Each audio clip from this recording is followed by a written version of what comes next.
It's kind of a difficult question for me. I started out as a copywriter and worked in an ad agency and was unsatisfied with the art directors I was paired with, so I started doing my own layouts. And once I got sucked into the vortex that is obsession with typography and grid-based layouts and Bauhaus and all that, then I never sort of looked back. So it was a gradual. I didn't have the lightning on the side of the road moment where I said, oh my God, I want to be a designer. So it just came out of practical consideration of doing the best work I could do.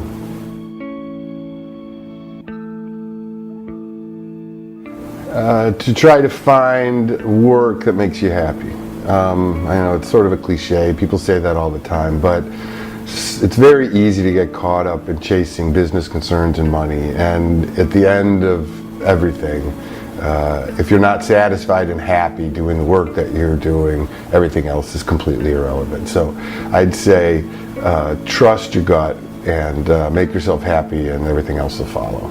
And I'm sure you've heard that answer from a million people.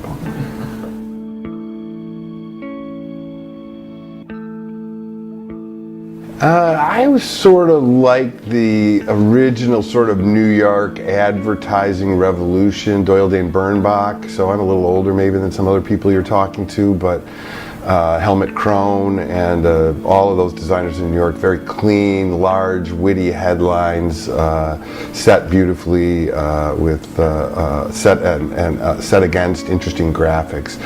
In a more modern sense, I think the early work from Fallon in Minneapolis was influential on me. So I sort of was more influenced, I think, by design, by advertising design than I was by capital D design. But obviously people like Neville Brody and Carlos Segura here in Chicago and lots of other people were influential. I tend to go back to original forms rather than derivative forms, and so that sends me back to Brockman and sends me back to the Swiss and European type movement and the subway map in London and all that sort of thing. So, but mostly I think it was, for me, the power of a witty headline in a beautiful layout with the type set well. So I think I'm not ashamed to say I was influenced by advertising design before I was influenced by product design or general design. So.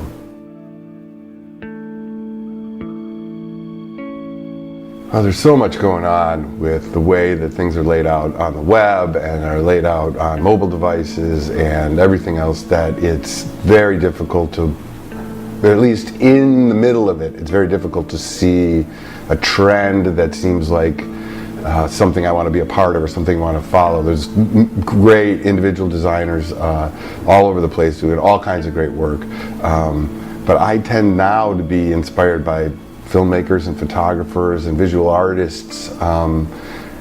So I don't know, maybe as I have matured as a designer, my tastes have expanded outside of general design and advertising to sort of larger or more gone farther afield than my own industry. So, I'll take a shout out to my partner in Field Notes, Aaron Draplin. I think he's, as usual, doing great work, and there's a lot of other people that I admire.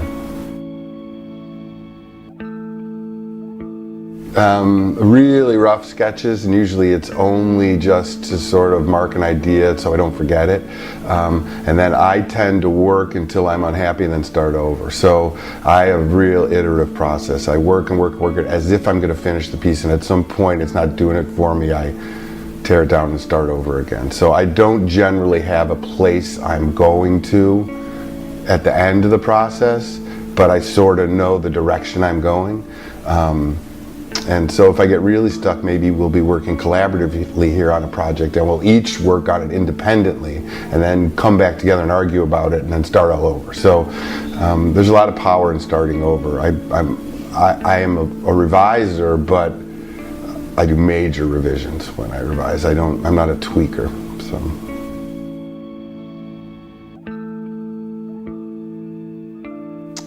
No, yeah, I guess I do. I don't know if I've ever really codified it though. I come up with a bunch of crappy ideas and then I leave it alone till the last possible minute, and then I usually have a good idea. There's something about the process of procrastinating and forcing yourself with a deadline that I find generates interesting and unexpected ideas. So, there's no better time to work on a project when you have a deadline for another project hanging over your head. So if you've got a big thing that's due on Wednesday at 9 a.m., Tuesday at 3 o'clock is a great time to start something else. So it's interesting, I don't know what it is, but I've sort of found if I have to have the thing done by Tuesday, I'll get it done on Tuesday, and sometimes that means working Monday night. Other times the idea comes just like a flash, and then you spend the rest of the time before it's due seeing if you can beat it, and you can't. So I've learned that I can't make it happen, but sometimes a deadline can.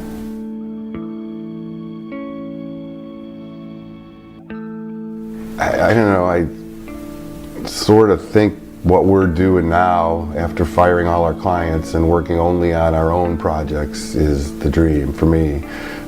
We have more fun marketing and creating Field Notes brand products and marketing materials than you can imagine, because we can pretty much do anything the fuck we want on that.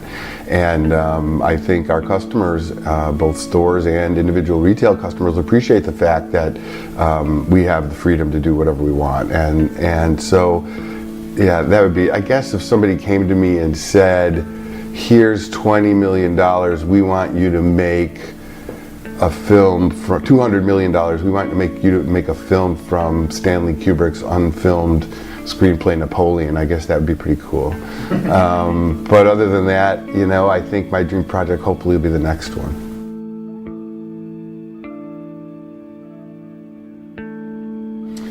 I tend to work farmer's hours. I like to come in early and leave early. I like it quiet in the morning, and I generally come in, and if I've got a creative project that's pending and I've got enough caffeine in me and enough motivation, I'll just get right to that and do nothing else. Otherwise, I'll come in and, like everybody else, check email and surf around on the web for inspiration, and then make sure, call my wife, see how the kids are, and then, dawdle around until I absolutely have to get to work.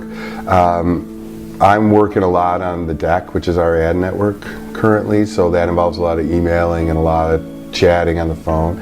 And then we're all working on Field Notes, so, and we've got a couple other things in the hopper, so I'm okay with working short, intense bursts on projects. So I might work 45 minutes on a naming project for Field Notes, for example, and work really hard for 45 minutes and then get distracted and not come back to it for a couple of days.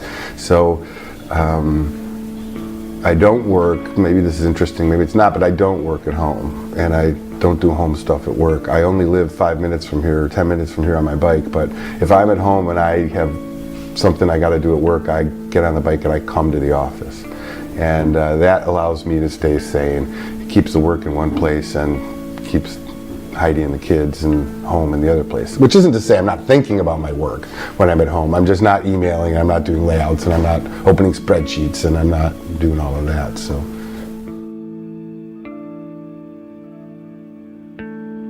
Our first inclination here is always to go to conference room B, which is a tavern around the corner, and that tends to open it up. You start with a few jokes, talk about the Blackhawks for a little while, then start talking about the project, and all of a sudden it doesn't seem so difficult anymore because you've got a beer in you and it's easy. So I think that that's a big thing. Changing your physical location is a big thing. Since my process generally is one of revising, and then throwing it all away and starting over, I feel like I'm blocked all the time. So I don't ever get in a situation, or at least not lately, where I feel like, holy shit, I have no idea what to do here, because that happens to me on every project. It's like, holy shit, I don't know what to do, let's start over. Holy shit, I don't know what to do, let's start over. So maybe there's an advantage in not being a reviser, and in fact is being just throw it out. I don't even keep my old layouts. So, there's a lot of work somewhere in the ether that may or may not be valuable, but for me, once I break up with that girl, I don't want to talk to her anymore. So I get blocked all the time, and so that means I sort of never do.